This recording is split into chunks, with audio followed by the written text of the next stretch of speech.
Jambo mpenzi mtazamaji na karibu katika taarifa za Mwanzo TV, tukikujia moja kwa moja kutoka jiji kuu la Nairobi siku hii ya leo ambayo ni tarehe 22 mwezi Septemba mwaka wa 2022.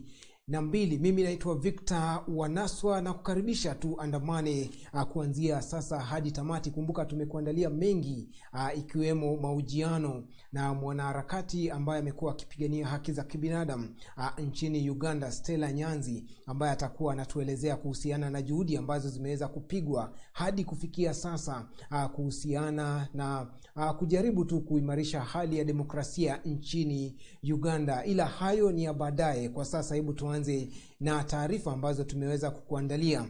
Na rais wa taifa la Kenya William Ruto amekaribisha wito uliotolewa na rais wa Marekani Joe Biden wa kuongeza uwakilishi wa mataifa ya Afrika katika baraza la usalama la Umoja wa Mataifa. Ruto aliyasema hayo wakati akihutubia mkutano wa 77 wa baraza la Umoja wa Mataifa ulioandaliwa Marekani. President, Mr. Secretary General, how are you? Rais William Ruto alijiunga na viongozi wengine katika mkutano wa 77 wa Baraza la Usalama la Umoja wa Mataifa. Let's go in. Rais Ruto akipata fursa adimu na ya kwanza kuhutubia mkutano wa hadhi hiyo baada yake kuchukua hatamu za uongozi kama rais wa 5 wa taifa la Kenya. In its role as an anchor state in the region, Kenya has sustained our investment in diplomatic efforts to find lasting peace in multiple situations within and beyond the region. Na mara tu alipoanza hotuba yake, Ruto akaunga mkono wito wa rais wa Marekani Joe Biden kuongeza idadi ya mataifa wanachama wa Baraza la Usalama. We welcome the call by President Biden this morning for the expansion of the membership of the Security Council as a significant step in the right direction, and we look forward to building consensus for the actualization of the same. Hata hivyo, Rais Ruto hakukosa kutumia jukwaa hiyo kuipigia debe sera yake ya uongozi ya kuimarisha maisha ya wananchi wa chini maarufu kama bottom up. Building back better from the bottom upwards is essentially about including the marginalized working majority in the economic mainstream. Kiongozi huyo ambaye amekuwa afisini kwa wiki moja pekee amesema Kenya kama mataifa mengine ya kipato cha kati inakabiliana na shinikizo la mfumuko wa bei. Hivyo basi kuna haja ya kurekebisha mipango ya ulipaji wa mikopo. Kenya and the rest of Africa, like other developing nations, are in need of greater international partnership and cooperation to avert economic crisis in the wake of the pandemic. Developing countries, being heavily burdened by external debt servicing, run the risk of losing development aims due to the shocks inflicted by the pandemic and associated disruptions. Masuala mengine ambayo yalizungumziwa na Rais Ruto ni pamoja na hali ya tabia nchi, athari ya baa la njaa na hata mizozo ya kila mara miongoni mwa baadhi ya mataifa ya bara la Afrika. In the Horn of Africa region, severe drought and disruption of supply chains due to the COVID-19 pandemic, as well as the Russia-Ukraine conflict, have left us food insecure, and consequently, we have been constrained to repurpose our strategies to prioritize drought and famine relief, insulating education and disruption, and improving social protection and healthcare systems to secure the well-being of our people. Victor Wanaswa, Mwanzo TV. Nchini Kenya na naibu rais Rigathi Gachagua amezindua usafirishaji wa mbolea za bei nafuu kuelekea kaunti mbalimbali nchini Kenya. Naibu rais akisema kuwa serikali pia inafanya mazungumzo na wadau kupata mbolea zaidi za bei nafuu kwa wakulima wakati wa msimu wa mvua wa masika zijazo. Mradi wa sasa wa ruzuku ya mbolea unanuiwa kusaidia wakulima kupanda msimu huu wa mvua za vuli. Magunia 2800 ya kilo 50 ya mbolea ya DAP inasafirishwa hadi maeneo ya Embu, Elbagon, Nakuru, Isiolo, Olenguruoni. Maeneo mengine yalipokea mbolea hiyo mapema juma hili.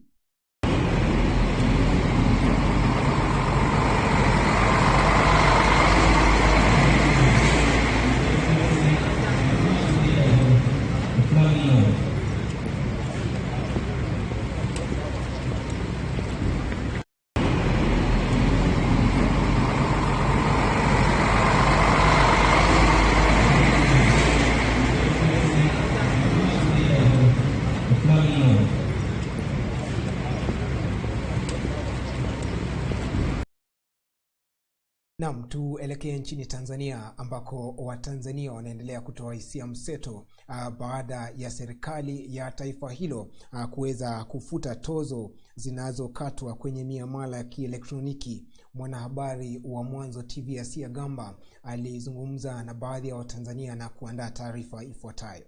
Eneo ambalo lilirekebishwa la kwanza ilikuwa ni kuhamisha fedha kutoka akaunti ya benki ya mtumiaji kwenda mitandao ya simu.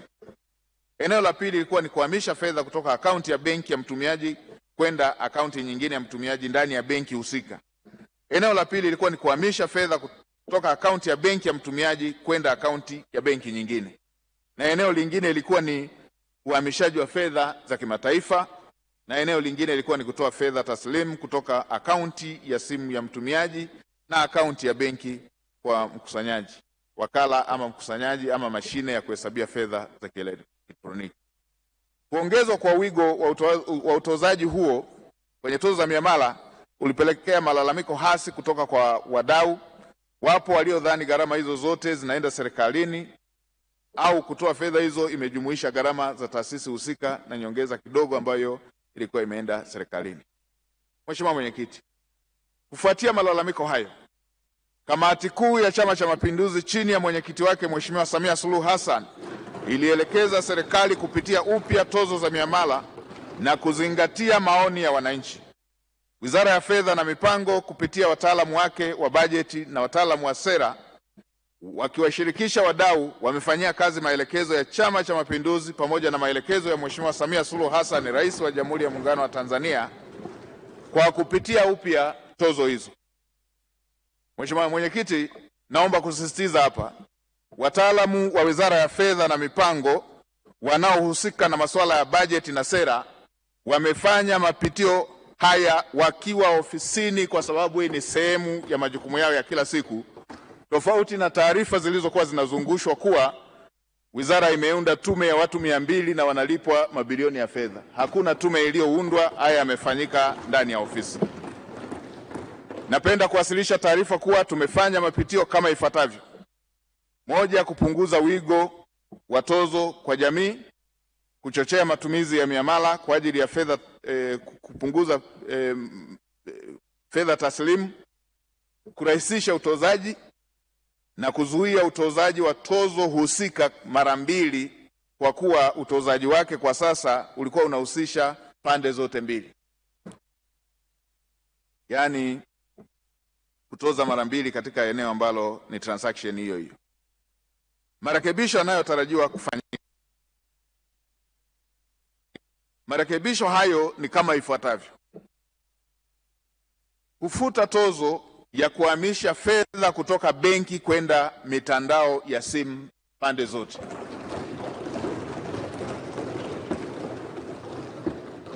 Naomba kurudia hapo.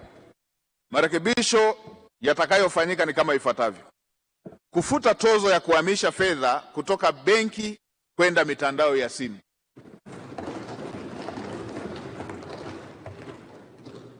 Na pande mbili, hicho Kiingereza chake ni vice versa.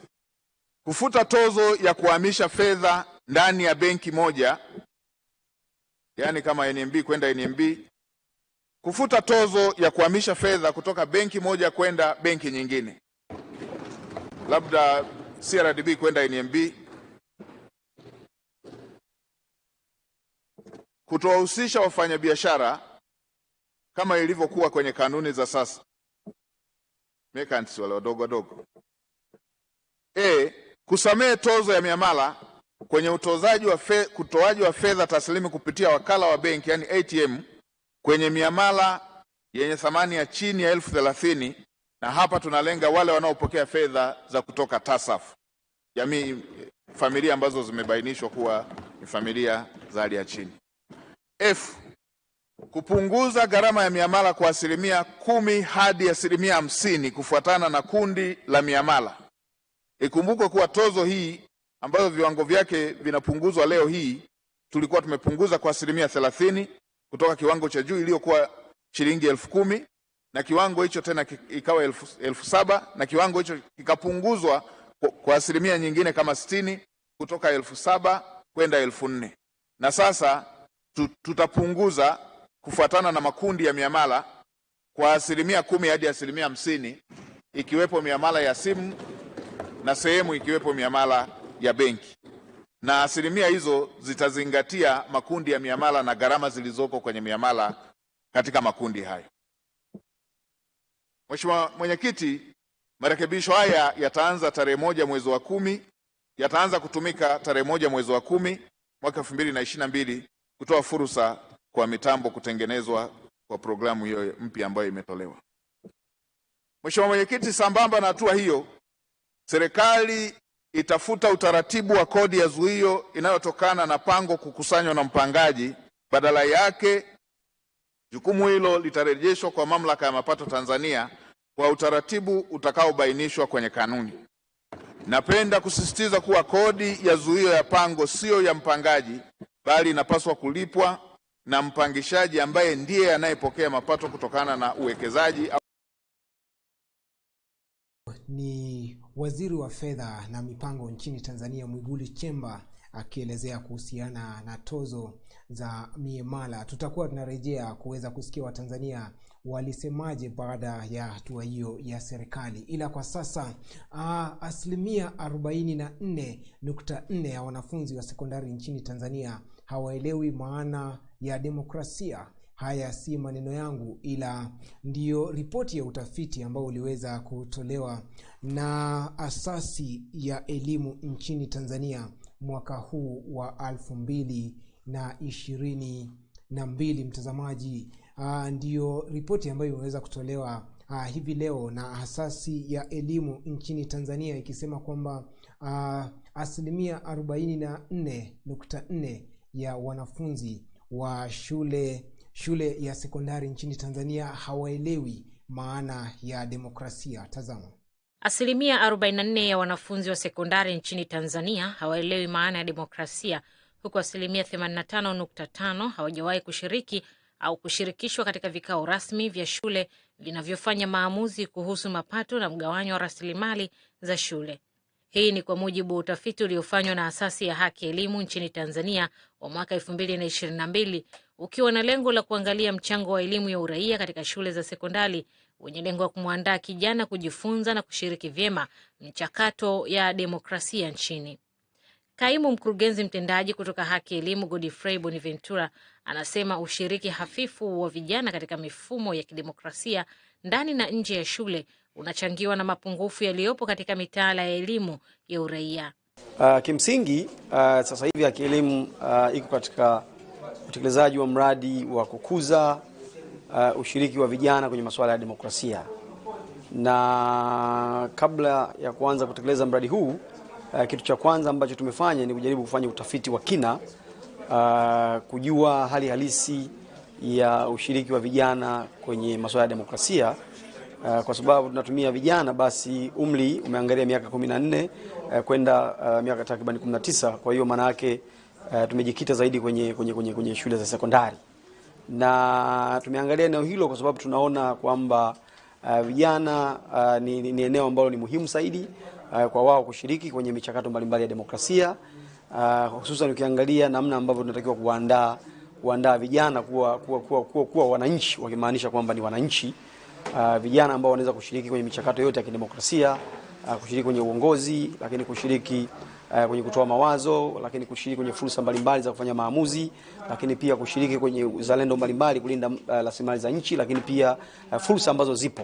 Pamoja na hayo, pia mifumo ya elimu nchini humo bado inaonyesha ombwe kwa wanafunzi kuwa na nafasi ya kushiriki kwenye mifumo ya siasa na demokrasia. Tumeweza kugundua ni kwa umuhimu gani somo la uraia sio tu shuleni ila katika jamii yetu lina faida. Na kikubwa alichokiongelea ni kwa upande wa shuleni, somo la uraia linatusaidia sana katika maisha yetu ya shuleni, kwamba katika kuchagua viongozi wetu tuna haki fulani. Tumeweza kujua kwamba kumbe kiongozi au shule na kamati yake tuna haki za kufanya 1, 2, 3, na hata kama tukiwa tunafanya hizo haki zetu, tukiwa tunapata hizo haki zetu na kutenda wajibu wetu, pia kuna limitation. Kwa upande pia wa familia wameweza kuongelea jambo la muhimu sana, kwamba wazazi inabidi wajenge watoto ambao kama ni sisi wanafunzi kuanzia chini, kwamba wanaweza wakahusisha mambo ya area. Kama vile unakuta mzazi badala ya kufanya uamuzi wa kila kitu kila siku anaambia mtoto,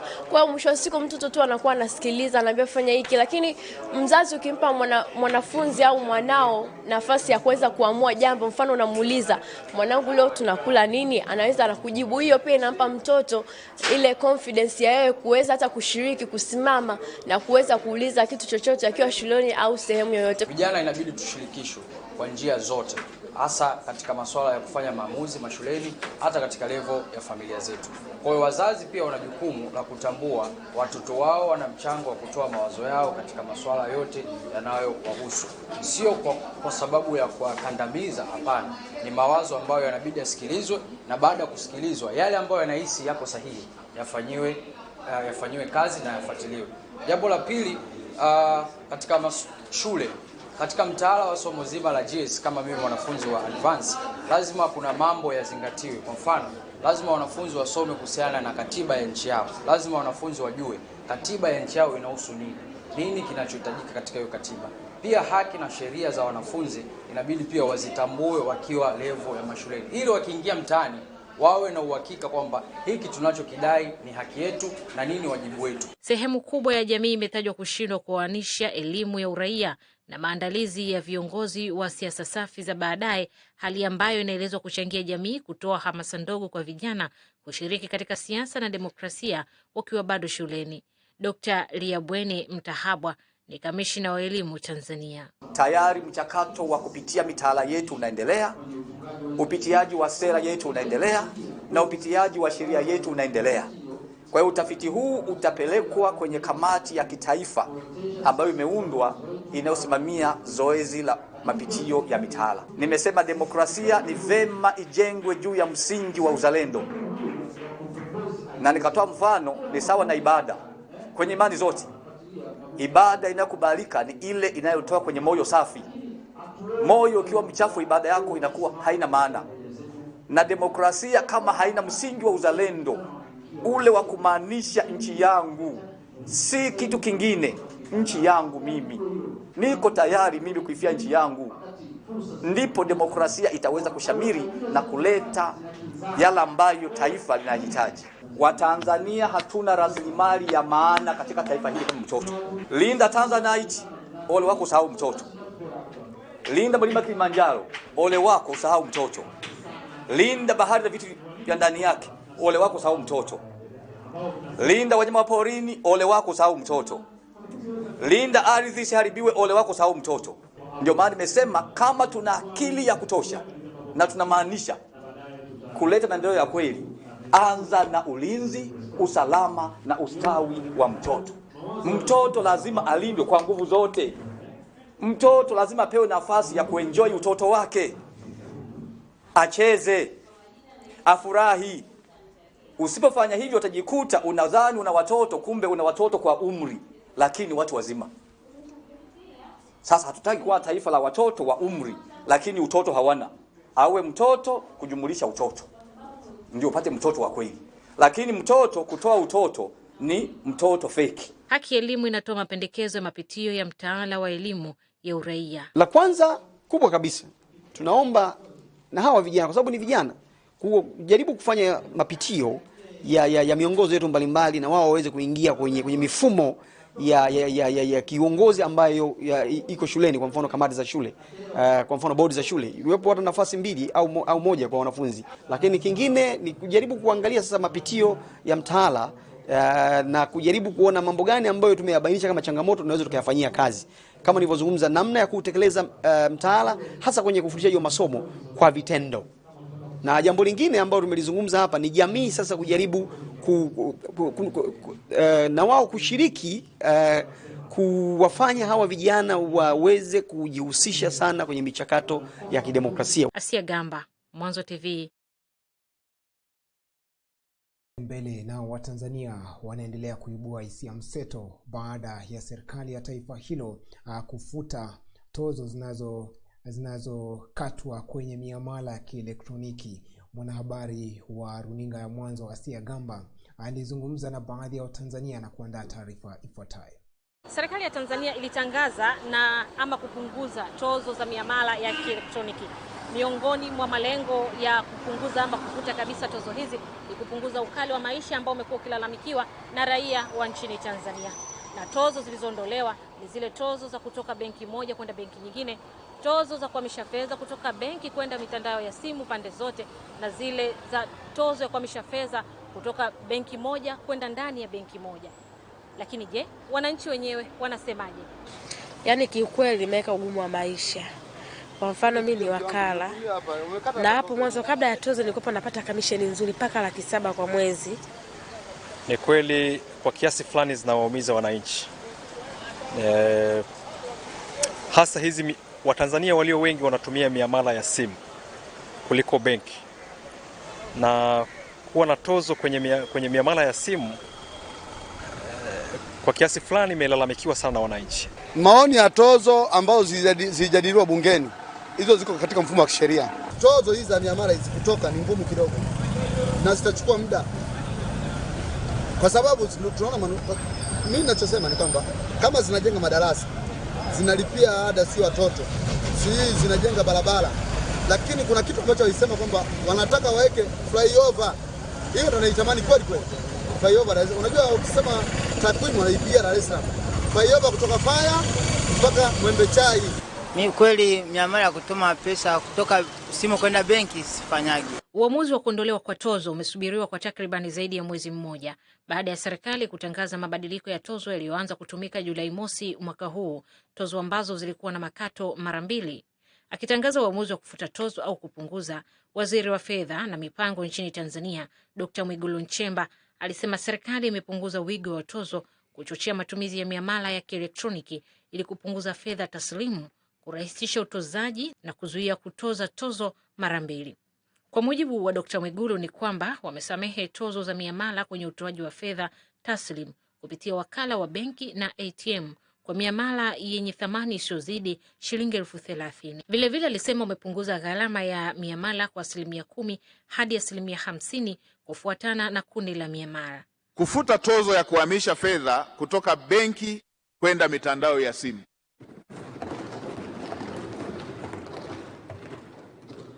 Na pande mbili, hicho Kiingereza chake ni vice versa. Kufuta tozo ya kuhamisha fedha ndani ya benki moja, yani kama NMB kwenda NMB. Kufuta tozo ya kuhamisha fedha kutoka benki moja kwenda benki nyingine, labda CRDB kwenda NMB. Kutowahusisha wafanyabiashara kama ilivyokuwa kwenye kanuni za sasa, merchants wale wadogo. Kusamehe tozo ya miamala kwenye utoaji wa fedha taslimu kupitia wakala wa benki yani ATM kwenye miamala yenye thamani ya chini ya 30,000, na hapa tunalenga wale wanaopokea fedha za kutoka TASAF, jamii, familia ambazo zimebainishwa kuwa ni familia za hali ya chini. Kupunguza gharama ya miamala kwa 10% hadi 50% kufuatana na kundi la miamala. Na sasa tutapunguza kufuatana na makundi ya miamala kwa 10% hadi 50%, ikiwepo miamala ya simu na sehemu ikiwepo miamala ya benki. Hata hivyo, wachumi nchini Tanzania wanasema kwamba kilichofanywa na serikali kwa namna moja ama nyingine bado hakijamfikia moja kwa moja mwananchi wa kawaida ambaye ndio mhusika mkuu aliyesababisha mpaka tozo hizo kufutwa bungeni hivi karibuni. Watanzania walio wengi wanatumia miamala ya simu kuliko benki, na kuwa na tozo kwenye miamala ya simu kwa kiasi fulani imelalamikiwa sana na wananchi. Tena mimi ingekuwa na shauri serikali ingeongeza kwenye matumizi miamala ya kwenye benki zaidi kuliko hata ya simu, kwa sababu wananchi ukiangalia hadi vijijini au wananchi wa maisha ya kawaida wanatumia zaidi miamala ya simu, lakini wenye uwezo aidha wafanyabiashara wakubwa wanaweza kawa na hifadhi hela benki. Kwa hiyo huko nadhani serikali ingejikita zaidi kule kuliko huku kwenye miamala ya simu. Ukienda kutoa hela unakata hela nyingi sana.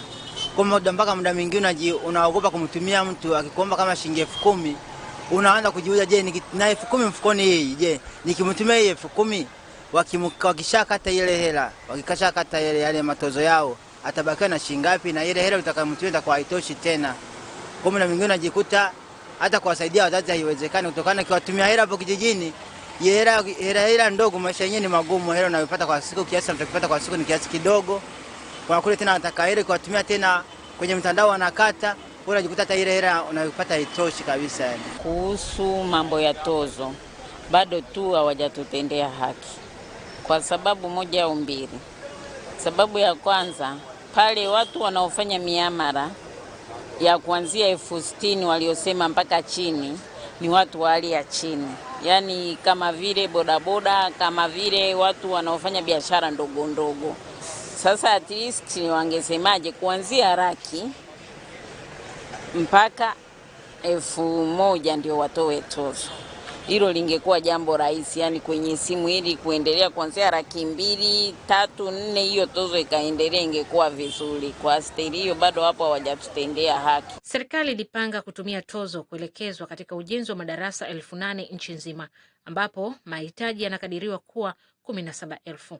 Kutoka Dar es Salaam, Asia Gamba, Mwanzo TV.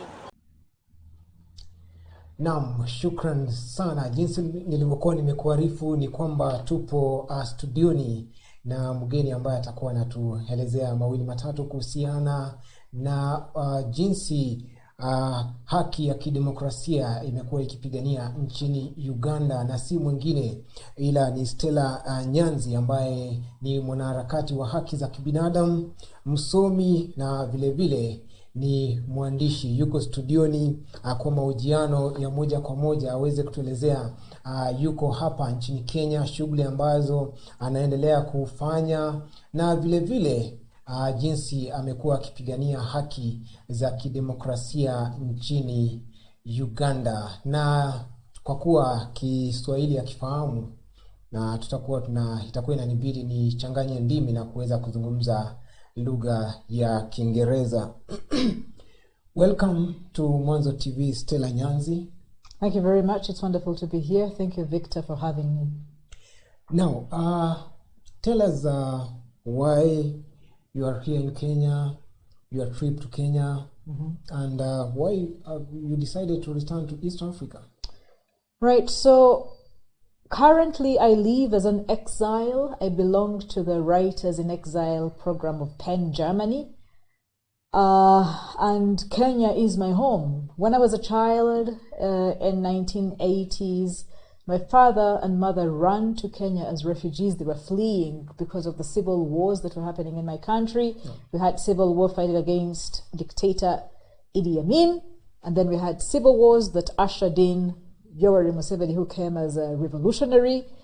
Unfortunately, in 2021, I had to run with my children to Kenya again as a refugee. So nilikuwa mkimbizi when I was a child with my parents. Nikarudi kama mkimbizi in 2021, fleeing from a man I thought was a revolutionary when he came in 86. And alas, our revolutionary leader in Uganda became a dictator. I got asylum in Germany, but not as an asylum seeker. I got refuge as a writer in exile. There are programs in the world that provide for writers who have been persecuted in their countries, persecuted because of their writing. And it is sad that in Uganda, which is supposed to be a democracy, writers are persecuted. So I came from Germany and came to Kenya because I had written my 3rd book of poetry, and I cannot have a launch in my country because my poetry is protest poetry, it's resistance, poetry. It is critical of dictator Museveni and his sycophants who hold him in power. I went to prison in Uganda 2 times because of my poetry, and it is unwanted. Because it's unwanted, I couldn't launch my book at home in Uganda. I had to come to Kenya as a writer in exile to launch my 3rd book of poetry. I brought my 2nd book, which is called Don't Come in My Mouth, and I brought my 1st book, which is called No Roses from My Mouth. I wrote in prison. None of those books have ever been formally launched in my country, Uganda, because again, poetry takes people to prison. Poetry took me to prison. But I came home to Kenya, which was my country of refuge as a child. It's been my country of refuge as a mother, and I come back freely because Kenya is a democratic space. So I came to share my books, which I can't share at home. Isn't it sad? Very sad. Poetry. Why did you decide to use poetry as a tool for pushing for democratic rights? Why not? I think that poetry is one of the various genres that we have in literature. Poetry, you can write 3 lines and be very, very effective. When I was in Uganda the first time, I wanted to criticize dictator Museveni after he had said on TV on Heroes Day that I am not a servant of you Ugandans. I work for my children and my grandchildren. I watched all the public servants, all the ministers, all the military men clapping at that nonsense. What I did was to go to my Facebook, and I thought, this man has spoiled. He has soiled our economy. He has soiled our politics. He has soiled our Heroes Day. Another way of saying soiling is shitting. He has shit in our politics. He has shit in our military. He has shit in our courts. He's shit in parliament. He's shit in the executive. And what shits? Buttocks. Buttocks shit. How do you tell a president to stop shitting in your country? So I wrote in Luganda and said, Museveni, matako butako. That took me to prison. So why poetry? Because using 3 small words that are symbolic, you can communicate to power. A number of professors have written politely to the dictatorship in Uganda. Policy makers have written policy statements, which he doesn't listen to. People lobby, they do advocacy, they write petitions. Newsmen, you in the newsroom, all of you, you speak truth to power. But that polite talk in those different genres, he has failed, or he's pretending not to listen to. The poems of a mad woman moved him. The second poem that took me to prison, I as a woman, on the day of Museveni's birthday in 2018, he says he was born in September. So again, it is September. I wrote a day after his birthday, and I used metaphors of his mother. I wish that your mother had squeezed you when she was giving birth to you, right? And it's poetry that spoke most effectively. My poetry, I'm called a mad woman in my country, it spoke so effectively to Museveni, he got offended. For many years, his regime has murdered Ugandans, offending the very lives of Ugandans. For very many years, women have died giving birth because there's no facilities in hospitals. Our doctors don't have salaries. We have theaters without electricity. In Uganda today, children go to school hungry. Teachers don't have kids. Nobody has been able to communicate to Yoweri Museveni the way poets and other writers have been able to. So why not poetry? Poetry can carry a message that the newspapers cannot. Poetry cannot be captured. The media is captured in Uganda. He cannot capture poets. He cannot shoot my rhymes, can he? He cannot handcuff my paragraphs and my stanzas. And so I use poetry as a non-violent means of speaking truth to power. It can be short, it can be long, it can be direct, it can have metaphors, we can hide things in similes. It calls for interpretation. And Yoweri Museveni is an intelligent man. He studied literature as well as political science. So he understands the language of poets. I use poetry because it's effective. And for me, it is one of the easiest ways of expressing the emotions of the nation. The nation is sick. Sick people can write poetry. And I write poetry for the nation. That's why. Then let's talk about the reception of your poetry in your country, in Kenya, and in East Africa as a whole. So I'm very glad by the response that I got from Kenya. A friend of mine who sits at Ukombozi Library collaborated with Comrades Bookshop in Kenya, and they invited me to perform my poetry on the day of the swearing in of President Ruto. Now, me, I'm grieving because I am Azimio without a vote, okay? In my country, I'm in the opposition. I supported Baba Raila. I'm of the Azimio camp. I came at the time to grieve along with all the Baba supporters who did not foresee the loss coming. On the day of swearing in, I was unable to go to the National Theatre where we had planned to go. And I was told on Thursday, you will come back and go to Ukumbi Mdogo at the National Theatre. I was surprised. It was full to capacity. It is interesting that I have shared my poetry with the elite, those who have literature degrees, those who have BA Arts and Humanities and Social Sciences. I have also shared my poetry in Kibera, in Magare, in Kiambu, and in Kariobangi with creatives, with people whose poetry, whose voices have not been heard. I went to the slums because I wanted to know,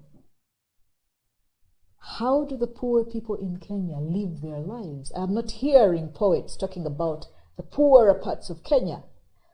I went to those places. I also went to a place where very poor poets meet together for lunch. Someone provides free lunch at the National Theatre, and then poor poets meet to recite their poetry. I recited for them, Mimi ni mshairi wenyu. And I say to them, kwa nchi yangu Uganda hawanipendi, lakini nyinyi wa Kenya you've shown me very good spirit, urafiki, love. And I say to them, I'm unwanted in my country. And they say to me, Stella Nyanzi, wewe ni mshairi wetu. And then I went to Nakuru. I sat in a space where young people from the outskirts of Nakuru, creatives, photographers, photojournalists, artists, rappers, congregate at Tribeless Youth. They decided they will not be Gikuyu or Kalenjin or Jaluo. They're going to be tribeless and speak truth to power. I went to Kisumu. I went to both the organized poets. I went to meet queer people. So homosexual men and women came and they told me, we are worried because President Ruto is a Christian.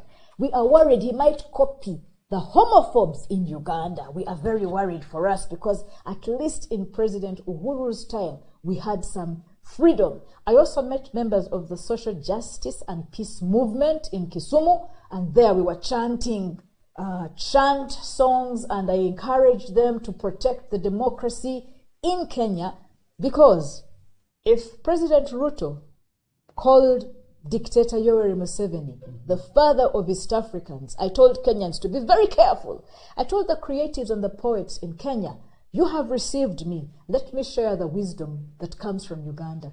When a president works with Dictator Yoweri Museveni, stand on your guard. If he does good things, celebrate him, praise him. But if he begins to take the democracy of Kenya back to become similar to what's happening in repressive Uganda, be very careful and begin speaking out. I told them, in Kisumu, find yourselves. I know you're grieving. Pick yourselves up and build the resistance. Because we need to resist people who are in the same bed with Yoweri Museveni. Yoweri Museveni corrupts the democracy, the freedom of expression, the power to critique in this country will be rolled back. Civil society organizations, public media institutions, all these scholarships, scholars and academic institutions will be rolled back if the creatives, the critics, the poets, the writers, the media, if you don't speak up and protect the little democracy that you have in your country. I say to them, I can move freely in and out of Kenya. In my country, I had been slapped with a travel ban. I was put on what is called the no-fly list. In Uganda, we have such things where, although the Constitution says you have the constitutional freedom and right to travel in and out of your country, some of us are bad. And I say to them, in Kenya, we know Miguna. Yes. Okay, now I hear he got his passport. But we know Miguna alone. The rest of you can criticize your presidents and go in and out. You can even criticize the deep state. You write things about Mama Ngina after she has cut off those dreadlocks of my comrade in battle. and you will get away free. Now in Uganda, we can't. Protect your freedom. I talk about Miguna, because many of us in East Africa look to Kenya as the place of freedom, but already there are indications that some Kenyans cannot travel in and out if they're too critical of the regime, okay? The question about my reception in Kenya is important for us in East Africa because Kenya has still held a level of democracy. I came very, very worried when they told me Museveni is here and they told me Ruto invited him. And I said, I have come. But people say to me, be careful because Ruto can be compromised if he listens to a person he calls father. We must refuse the fatherhood of a dictator. As East Africans, we must refuse the fatherhood of Yoweri Museveni, who is a dictator. He has stolen from Congo. He has stolen from Sudan. He is going to corrupt Kenya. So Kenyans, be on your guard. I see him fraternizing with the woman in Tanzania. Yeah, mama. Be very careful because if we are not on our guard as critical voices, we shall see the freedoms in Kenya rolled back. It's very good that dissident writers, critical writers, people like me who continue resisting can come home to Kenya. My sisters came from East Africa, Uganda. They crossed the border by bus and came to see me. I can't go home. Why? We don't want to say Stella, Nyanzi and other critical writers from Uganda cannot come to Kenya because Ruto is in bed with who? With Museveni. So while I have been received warmly, I am telling every Kenyan critical thinker, every Kenyan creative, every Kenyan voice to be on your guard. You've welcomed me. My gift to you is to say, please watch the democracy in Kenya because it matters to so many of us. I said I was Mkimbizi. I came for rescue in this country. There are so many other people who've come from Uganda, from Sudan, from Somalia, from all over. We all come to Kenya because it's peaceful and there's democracy. Kenya is not perfect. There's corruption. And that was going to be my next question about how safe do you feel in Kenya, bearing in mind that President Museveni is a buddy to our president now, William Ruto, and he was here recently during the swearing in of President William Ruto. Do you see a scenario where Kenya will go back to autocracy because of the friendship of William Ruto and Museveni? Right, so how safe do I feel in Kenya? Up until the Ruto presidency, I felt relatively safer.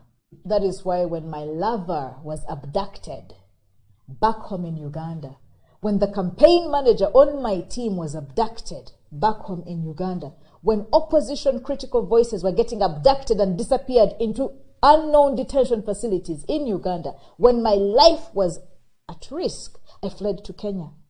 I fled to Kenya because I knew there was some protection. I fled to Kenya because I know that there are a number of us who have fled to Kenya and found some relative freedom, relative peace, relative safety and security as we organized ourselves. The problem is, we also know of Ethiopians and Eritreans who disappeared in this country. We also know of Ugandans who have been re-abducted by the Special Forces Command of Yoweri Museveni. We know that Yoweri Museveni has his cells watching over Kakuma, watching over Nairobi, watching to see who are these Ugandans in the opposition who are hiding and keeping low here. We know that the police of Kenya has sometimes colluded and worked with Yoweri Museveni because in Kenya, if you can pay kitu kidogo, anybody has a fee. But I felt safe, relatively safe in Kenya because I am a public figure. People know who Stella Nyanzi is. If I was abducted from Kenya, there would be questions of accountability to the Kenyan state, to the Kenyan authorities. I am protected. There was relative protection for me as a human rights defender in this country. Now, if President Ruto is not going to be able to put boundaries with the influence that Yoweri Museveni will bring, he can become a stooge. Very many East African presidents look up to Yoweri Museveni. He's a stooge who abuses the natural resources in their countries, but they still look up to him. I am praying that President Ruto will maintain the safety of this country. He can be friends, have diplomatic relations with Museveni if he so wishes. But I hope he also has the stamina as a man, a Kenyan man, to stand up and say to Yoweri Museveni, not in Kenya. Am I safe in this country? I was safe until I understood that Ruto is looking up to Museveni.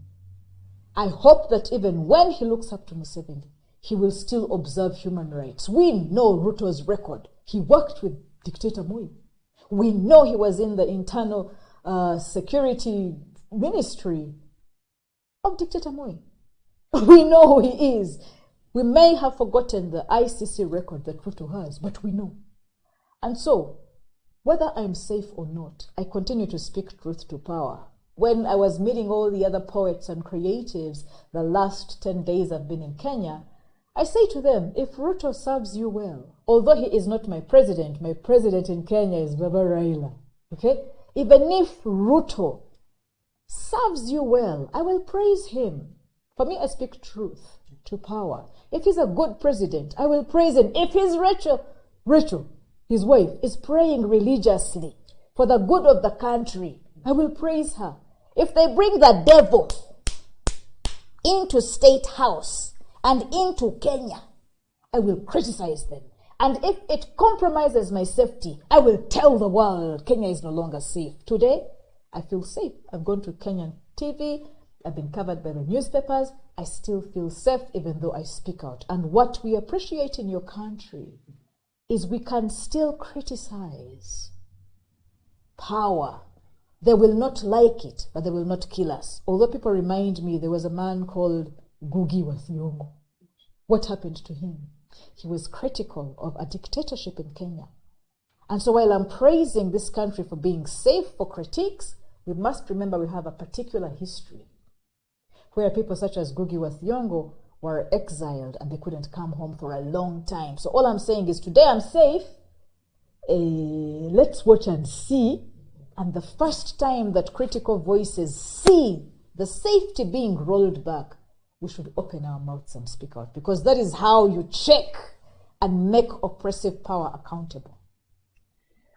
During the inauguration of President William Ruto, Museveni was here. He talked about wealth creation, food security, and East Africa trade.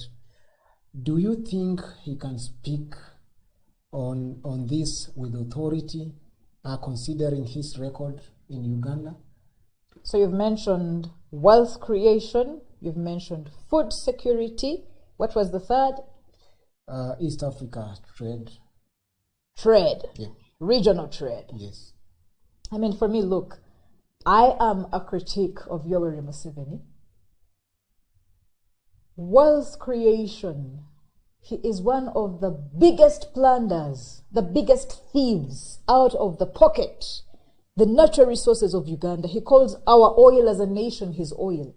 He calls our land, when he's doing those land grabs and giving the land of the communities to foreign investors who pay him and not the nation Uganda, he calls the land his land. He calls the women his women. We cannot talk about wealth creation in Uganda under Yoweri Museveni. One is the biggest plunderer, the biggest thief, the biggest conman that the world has seen, the biggest corrupt, self-entitled thief from the public purse. We have today what they call we have many programs. We've had many programs in Uganda that are dealing with corruption and are dealing with poverty eradication and are dealing with so-called wealth creation. And the very same minute, because you talked about the East African region, the community, Yoweri has stolen. He has stolen, he has plundered from all our neighboring countries. Okay? I told you he stole gold and timber from Congo. Okay? He has stolen land in Kenya. There is land in your country that Yoweri Museveni owns. How? How, my brother? So a thief cannot talk to us about wealth creation. You talked about food security. In my country, Uganda, today, post-COVID, post-Ukraine and Russia, we are dying. We have hunger in Karamoja. People are dying of poverty. During the COVID lockdown, when a lot of resources were given to fight the hunger epidemic in our country, urban poverty was killing people because urban livelihoods were affected. How can a man who has people dying of hunger in his country, nomads, dying of hunger, people who have cattle, how can you talk about food security? That is hypocritical, right? We have had standards failing, and many times we have our inputs stuck at the Busia-Kisumu border, where our milk, because of poor standards, 40 years into his government, our milk can't come into your country. Our maize has aflatoxins. We have failed to get international standards of quality for our products. How do we talk about livelihoods, safe livelihoods, and access to food as a right, right? But you also talked about, what was the third one? Regional trade. Was it regional trade? Yes. Do you know how devalued the Ugandan shilling is compared to any of the other East African countries? Do you know how devalued the rate of inflation has really taken our Ugandan shilling down? There's the Kenya shilling. Today, I think it's 32. 1 Kenya shillings gives you 32 Ugandan. How many Tanzanian? How many Rwandan francs? How many Sudanese? And so I think for me that we must see the pretentious dictator, the thief, as he is. We cannot talk about regional solidarity and cooperation under the leadership of Yoweri Museveni. If anything, we must be talking about a warmonger. You know, he is fighting the war against terror, an American imperialist war in Somalia. In the DRC, we had Operation Shuja. After they have stolen billions, killed lives. We had another war this year, commandeered by his son, who is the commander of the land forces in Uganda. This is the nepotism we have. We can't talk about regional cooperation with Yoweri Museveni. He must be suspect.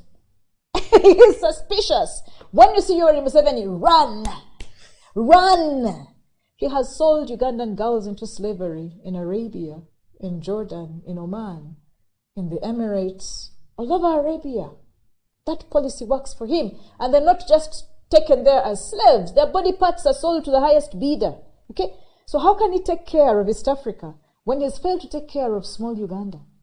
And so for me, I think that Yoweri Museveni lacks the moral authority to be in any form of governance. He should be behind cells in some prison somewhere serving time for all the theft, the rape of Uganda, the rape of our constitution. He's not to be trusted. He's not to be trusted, my brother.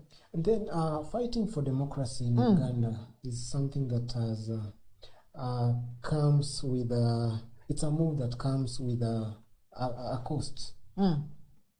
And do you think it's worthy for you to continue fighting for it?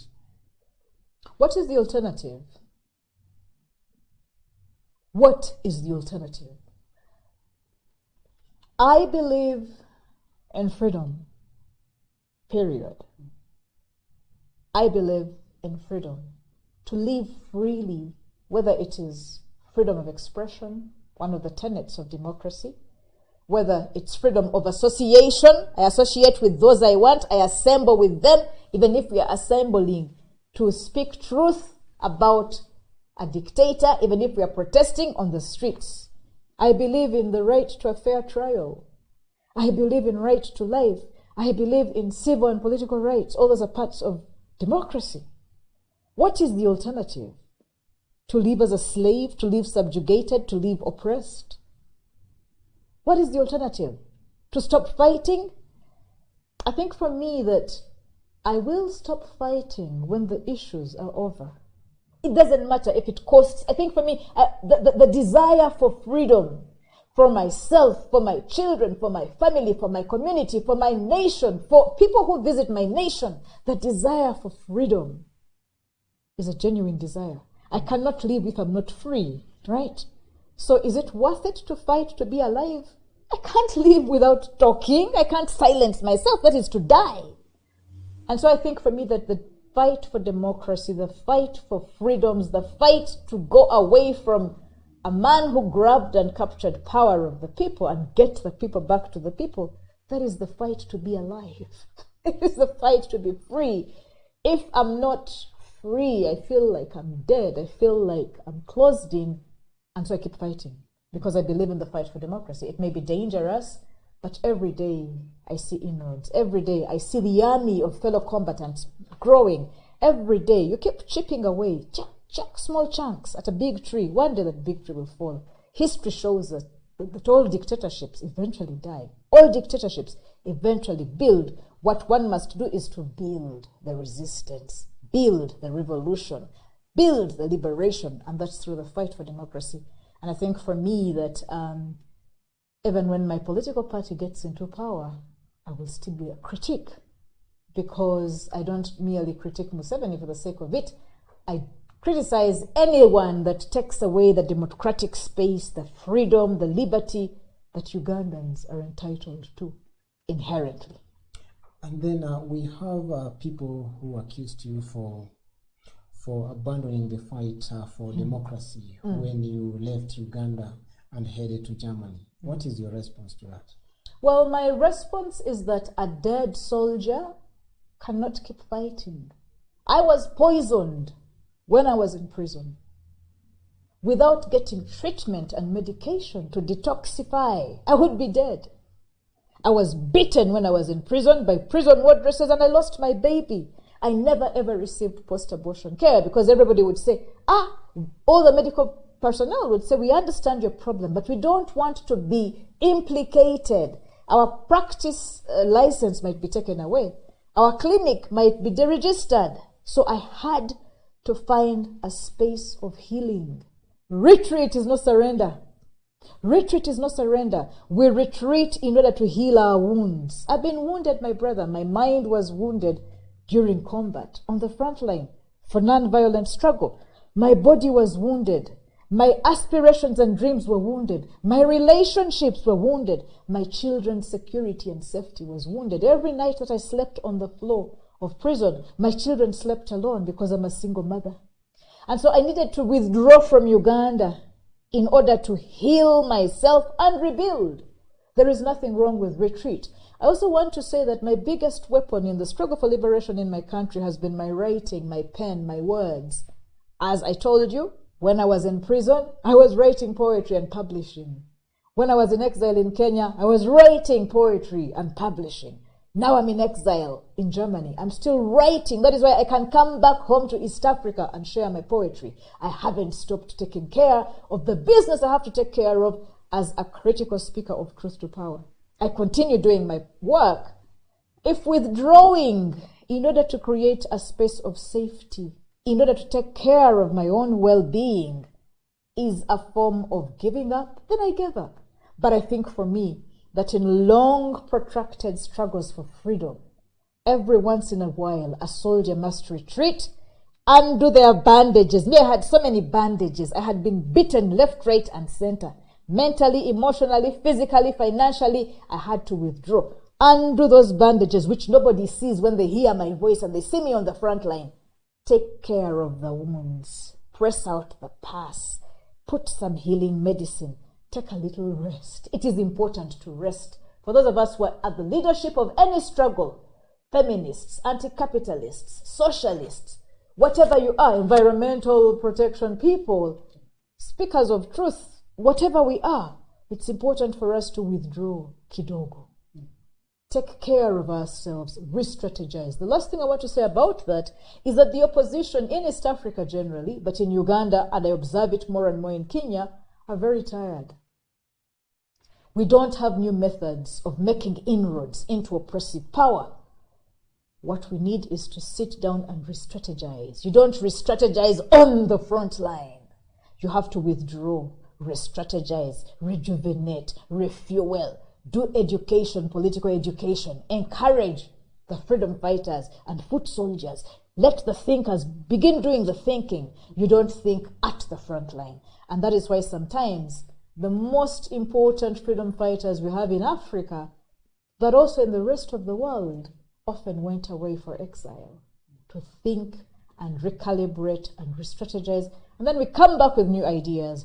So I want to say for me that those of you who are laughing that I left because I went to exile, hey, I'm coming back fresher, stronger, and I will rejoin the struggle back home. Although my contribution through writing and words and poetry and Facebooking and tweeting has never stopped. I don't need to be in Uganda to keep writing. In fact, if anything, I write better with the freedom and the security and safety I have in exile. And then my last question will be, do you hope to return to Uganda? I'm going to be buried in a grave just beside my father in a little village in Masaka district. My father died looking for medicine in Uganda. My mother died waiting for an ambulance in Uganda. I'm going to die fighting for ambulances and medicines in public hospitals. And when I die, I hope that when we get the liberation from dictator Yoweri Museveni, I will be in my country. If I'm not in my country the day that Yoweri Museveni dies, I will first of all dance with my children, dance on Facebook and Twitter, get the next flight, go home and attend his burial with dancing and celebration, such that when I die, I will die in a liberated Uganda and be buried besides my father. I have told the grave diggers in my clan, when somebody dies, dig everywhere else, but leave my space beside my father, under that tree in the village in Masaka. So of course my hope is to go back to Uganda. We don't fight in vain. Dictatorship doesn't last forever. When the dictator goes away, I hope to have contributed physically, being in Uganda. But if I'm not in Uganda by the time of the dictatorship's departure, I will return home. If I'm in Uganda, I will stay in my country and contribute to the building of the new Uganda, because there's a lot of rebuilding that needs to be done. My very last question, very last one. If given an opportunity to change one thing in Uganda, what will that be? I would remove Museveni from power and give power back to the people. That is what I'd do. Because for me, everything begins, there's a system that holds Yoweri Museveni in power. What I would do is to remove him from power and give that power back to the people. To redeem our constitution, our judiciary, our economy, return the military to the barracks and take it out of the streets and everyday public life, return a semblance of democracy back to our elections. So I would take Museveni out of the picture, which would kill his system and return power to the people. Thank you. Thank you so much. Thank you very much, Victor. I appreciate Mwanzo TV, and keep doing the good work that you're doing for East Africa and for Kenya and for Tanzania, but also for my home Uganda. Thank you for the compliment, and may you continue pushing for democracy, not just in Uganda, but East Africa. Thank you very much. Thank you. Naam, huyo amekuwa ni Stella Nyanzi, ambaye ni mwanaharakati, msomi na mwandishi ambaye anatokea nchini Uganda, akiweza tu kutudadavulia masuala kadha wa kadha ambayo yanafungamana na demokrasia nchini Tanzania. Na kufikia hapo ndipo tunatamatisha matangazo haya ya habari za Mwanzo kwa siku hii ya leo. Usikose kujiunga nasi hiyo kesho kwa taarifa zaidi. Mimi naitwa Victor Wanaswa, na kwa niaba ya kikosi kizima ambacho kimeweza kufanikisha matangazo haya, na kutakia usiku mwema.